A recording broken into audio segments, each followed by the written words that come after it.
Question है, आगे खुद ट्राई करो भाई, ठीक सर है। मैंने देखो हाँ हाँ 11:30 भेजा है।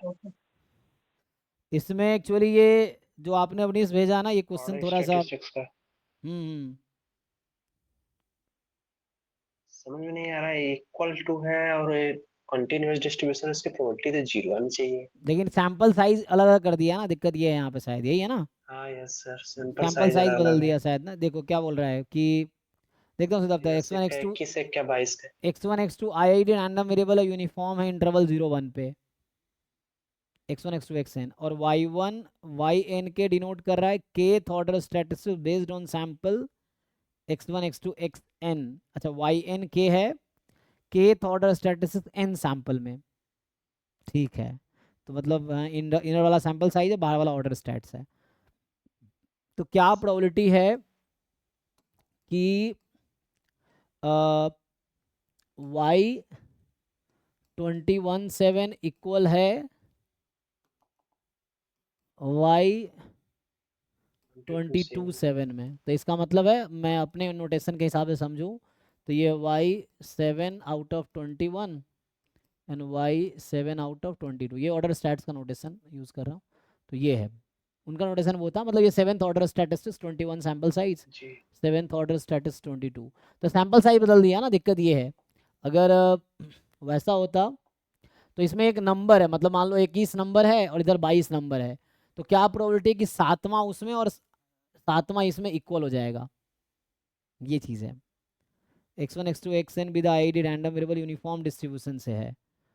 तो x1 x2 xn क्या है, यूनिफॉर्म 0 1 है, और ये आपका ऑर्डर स्टैटिस्टिक्स जब 21 साइज है, तो y7/21 का डिस्ट्रीब्यूशन क्या होगा। इसका मतलब ये है ना, ये कहीं ना कहीं x yes 7th order beta, statistics है आउट बीटा ऑफ, आर, जब n आप 21 फिक्स कर रहे हैं तो इस केस में, तो इसका होगा beta beta 7 7 n-r+1, r 21 plus minus 1 7 plus 1 15 आएगा। 15। Yes sir. ठीक है, ऐसे ही ये जो y8/22 है, तो n को 22 रखेंगे, तो सॉरी 7 आउट ऑफ ना, तो इसमें 7th ऑर्डर स्टैटिस्टिक्स क्या होगा, तो ये बीटा है 7/16। बीटा 7,16 है ना, ये चीज़ है। आपसे पूछ रहा है दोनों इक्वल होने की क्या प्रोबेबिलिटी है, तो ज्वाइंट तो आपको पता नहीं है ना, दिक्कत ये है इन दोनों, क्योंकि सैंपल साइज अलग अलग हो गया ना, सैंपल साइज अलग हो अच्छा गया। सर, अब डिस्ट्रीब्यूशन फाइंड आउट पता हो गया तो x minus y equal to zero की प्रोबेबिलिटी तो जीरो ही ना आएगी। लेट्स एक्स वाई सपोज ये दोनों x1 है। कॉन्टिन्यूस रैंडम वेरिएबल है, तो y7/21 y7/22 बराबर 0 है ना, अब ये कह रहे हैं, जी, तो यस वही तो यहाँ उल्टा। पे बीटा 7/5 हो गया, 7/15, बीटा 7/16। हाँ, और लेकिन वहां ये से हम ट्रांसफॉर्मेशन से डिस्ट्रीब्यूशन निकल तो जाएगा, लेकिन वो कंटिन्यूअस डिस्ट्रीब्यूशन ही कोई आएगा, पीडीएफ ही आएगा, तो इसकी प्रोबेबिलिटी तो लॉजिकली इसमें जीरो होनी इसमें चाहिए, आ लेकिन गई। इसने जीरो दिया ही नहीं है, नेट वाले अलग ही कमाल करते हैं ये ना। तो इनका तो अलग, पता नहीं कौन लोग बनाते हैं पेपर, मतलब ना, पता नहीं।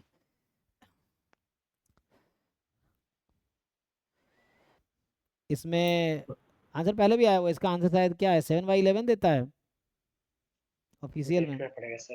अच्छा कोई बात नहीं। तो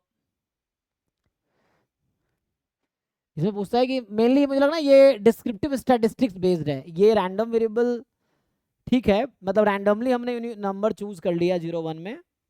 अब ये कहना चाह रहा है कि 22 नंबर चूज करेंगे तो क्या प्रोबेबिलिटी है सातवां, या मैं 21 नंबर चूज करूं और क्या प्रोबेबिलिटी है सातवां इक्वल आ जाए। तो ये मुझे लग रहा है इसका जो सेंस बनाने का है ना, ये डिस्क्रिप्टिव स्टैटिस्टिक्स वाला सेंस है, रैंडम वेरिएबल वाला नहीं है, जैसे आप सोच रहे हैं वो रैंडम यस वेरिएबल से सोच रहे हैं, तो उससे आंसर 0 ही आएगा। लेकिन डिस्क्रिप्टिव स्टैटिस्टिक्स वे में सोचेंगे तो परमुटेशन से आ जाएगा, यस क्योंकि उसमें यह है कि 22 नंबर अचानक, अब रैंडमली 22 नंबर चूज करो, तो जो सातवां नंबर मतलब उसमें ऑर्डर किया आपने, तो जो सातवां आएगा, और वैसे ही फिर आपने 21 नंबर चूज किया, उसमें जो सातवां आएगा, तो क्या चांस है इक्वल हो जाएगा। तो ये कहीं ना कहीं परमुटेशन कॉम्बिनेशन से काउंटिंग से आएगा, डिस्क्रिप्टिव स्टैटिस्टिक्स वे में, रैंडम वेरिएबल वे में 0 आ जाएगा, तो वो डिस्क्रिप्टिव से सोचना पड़ेगा। तो उससे कहना चाह रहा है ये। क्योंकि ये के नंबर है ना, मेरे पास 7 नंबर है, मुझे उसको दिखाना है कि मैच करने की क्या प्रोबेबिलिटी है। इस something like matching problem type का क्वेश्चन हो गया, तो उस तरह से तभी जाके होगा, क्योंकि ऑर्डर स्टैट्स वे में तो जीरो हो जाएगा। बट यहाँ डिस्ट्रीब्यूशन फिर क्यों दे रखा है x1 x2 xn यूनिफॉर्म 0? हाँ, वो कहना चाह रहा है कि 0 1 के बीच रैंडमली हम लोग कोई भी नंबर उठा रहे हैं फ्रॉम 0 1 इंटरवल, ये कहना चाह रहा है। यूनिफॉर्म कहने का मतलब यही है कि 0 1 के बीच हम लोग रैंडमली, है ना, मतलब यूनिफॉर्म कह दिया कि मतलब हर नंबर के इक्वल चांसेस हैं निकलने के, इसलिए यस। यूनिफॉर्म दे दिया इसने।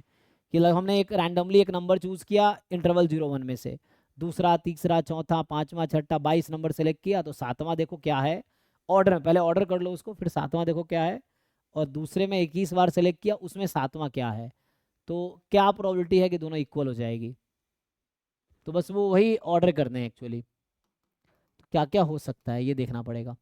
क्योंकि रैंडम वेरिएबल से नहीं, वैसे जीरो आ जाएगा, इसलिए जीरो दिया भी नहीं है, तो वो लॉजिक मेन कई बार ये भी डिपेंड करता है ना कि जो पेपर बना रहा है उसका इंटेंशन क्या है, तो उस इंटेंशन से आपको सॉल्व करना पड़ता है ना, वो है कि किस इंटेंशन या किस पर्सपेक्टिव से बना रहा है वो पेपर, तो इस तरीके से है। क्योंकि इस वे में तो जीरो को दो कॉन्टिन्यूस रैंडम वेरिएबल जीरो ही हो जाएगा।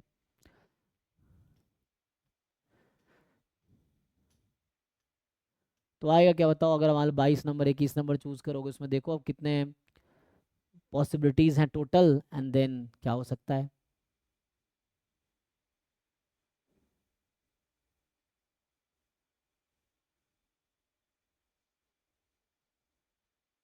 काउंटिंग ओके देखना सर। पड़ेगा, है ना, काउंटिंग यही है, काउंटिंग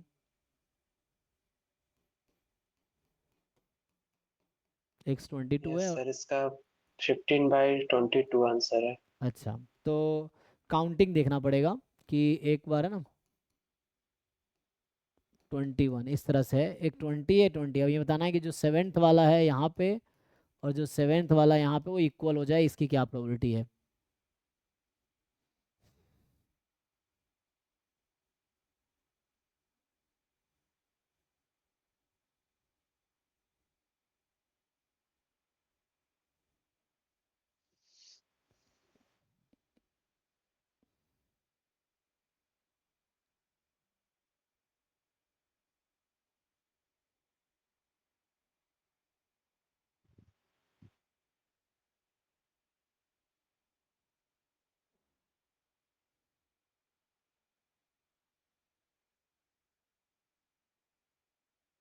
क्या होगा सातवां नंबर इक्वल होने का, आई डोंट नो, इसे सोचना पड़ेगा, मैं इसको देखता हूँ क्योंकि ये directly okay sir, okay sir. इसे सोचना पड़ेगा अभी, तो एक लीनियर अलजेब्रा का है। ठीक है, अभी एक लोग वो बता देते हैं फिर देखते हैं अगला।